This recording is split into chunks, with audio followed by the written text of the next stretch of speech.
ஒரு மாமணியாய் உலகிற்கு ஓங்கிய திருமாமணி என்பது சிலப்பதிகாரத் தொடர். நெடிய மரபும் நிலைத்த புகழும் கொண்டு வாழ்கின்ற செட்டிநாட்டு மரபின் சிகரமாக திகழ்கிற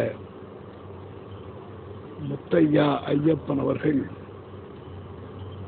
பல்வேறு நலத்திட்டங்களை சிந்தித்துக் கொண்டு வருகிறார்கள். அந்த வகையில் செட்டிநாடு பரோபகார அறநிலையம் என்கிற கருத்து என் காதில் தேனாக விழுகிறது. குன்றக்குடியில் முதியோர்களுக்கு நலம் செய்ய வேண்டும் என்ற வகையில் மாபெரும் இல்லத்தை உருவாக்கி வருவதை நான் கண்டும் கேட்டும் எல்லையில்லாத மகிழ்ச்சி அடைகிறேன். இளமையில் சிறந்த வளமை இல்லை என்பார்கள். இளமைக்கு இளமையோடும் தலைமைக்கு தலைமையோடும் உயர்ந்த நிலைமையில் திகழ்கிற ஐயப்பன் அவர்கள் தன்னுடைய அன்னையனுடைய திருப்பெயரால் சிகத்தி இல்லம் என்று ஒரு நிறுவனத்தை தொடங்குவது போற்றத்தக்கதாகும். தான் எவ்வளவு இளைஞராக இருந்தாலும் கூட முதியோர்கள் நலத்தை பற்றி எண்ணி பார்க்க வேண்டும் என்கிற சிந்தனை உருக்கத்தை தருகிறது. இன்றைய இளைஞர்கள் எல்லாம் முதியோர்களை அவ்வளவு தூரம் பாராட்டுவதில்லை என்கிற சொல் ஒரு பக்கத்தில் இருந்தாலும் எத்தகைய இளமையில் தான் தொடங்குகிற ஒரு பெரும் பணியை பரோபகாரத்தினுடைய ஒரு விளைவாக முதியோர் இல்லத்தை தொடங்குவது, அன்னையின் பெயரால் தொடங்குவது 1000 ஆண்டு காலம் தொடர்ந்து நிற்கின்ற உயர்ந்த பணியாக தோற்றுகிறது. முதியோர்களுக்கெல்லாம் மன அமைதியும் ஓய்வும் புகழும் வாய்ப்பும் வளமும் பெருக வேண்டும் என்கிற உயர்ந்த சிந்தனையில் முத்தையா ஐயப்பன் அவர்கள் தொடங்கிய இந்த பணி பாராட்டுக்குரியது, போற்றுதற்குரியது, வாழ்த்துதற்குரியது. இந்த கருத்து வளம் பெற்று ஓங்குக, நாளும் பெருகுக என்று நான் மகிழ்ச்சியோடு வாழ்த்துகிறேன்.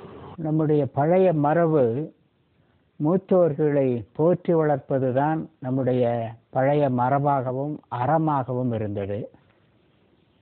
மூத்தோர்களை போற்றி பாதுகாக்கின்ற ஒரு எண்ணம் அவர்கள் வழமையாக வாழ்ந்தபோது குடும்பத்தை வளர்த்தனர், குழந்தைகளை வளர்த்தனர். அவர்களை எல்லாம் பெரியவர்களாக்கிய பின்னர் அவர்களை போற்றி பாதுகாக்க வேண்டிய கடமை நமக்கு உண்டு.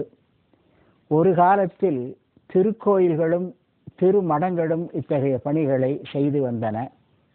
இன்று பல நல்ல வசதிகளோடும் இன்றைய சூழ்நிலையில் வாழ்வதற்கு தக்கவாறு செட்டி நாட்டு குழுமம் சிகப்பி அவர்களுடைய பெயரிலே ஒரு முதியோர் இல்லம் உருவாக்குவது உண்மையிலேயே நமக்கு பெருமகிழ்ச்சி. மூத்தோர்களை திருக்குறள் அறனறிந்து மூத்த திரு என்று சொல்லும். மூத்தா என்பதற்கு அவர் உரை எழுதும்போது சொல்லுவார், காலத்தாலும் சீலத்தாலும் அறிவாலும் மூத்தவர்கள். அப்படி வாழ்ந்த அவர்களை சமூகம் புறந்தள்ளுமேயானால் சமூகத்திற்கு மிகப்பெரிய ஒரு இழுக்கும் பழியும் ஏற்படும். அப்படி வாழ்ந்த அவர்களை இந்த இல்லம் போற்றி பாதுகாப்பது உண்மையிலேயே மிகுந்த ஈர நெஞ்சத்தோடு இந்த குழுமம் இவர்களுக்கு ஒரு அரிய ஒரு இல்லத்தை உருவாக்கி இருக்கிறது. அவர்களுக்கு முதுமை என்பது மிக கொடிய ஒரு நிகழ்ச்சி. நோய் மிகுந்த நிலை, தளர்ந்த நிலை, தன்னோடு உரையாடுவதற்கு சக நண்பர்கள் இல்லாத நிலை, வளமாய் வாழ்ந்துவிட்டு மிகுந்த மன உளைச்சலோடு வாழுகின்ற அவர்களுக்கு யாராவது ஒருவர் ஆதரவு நீட்ட வேண்டும்.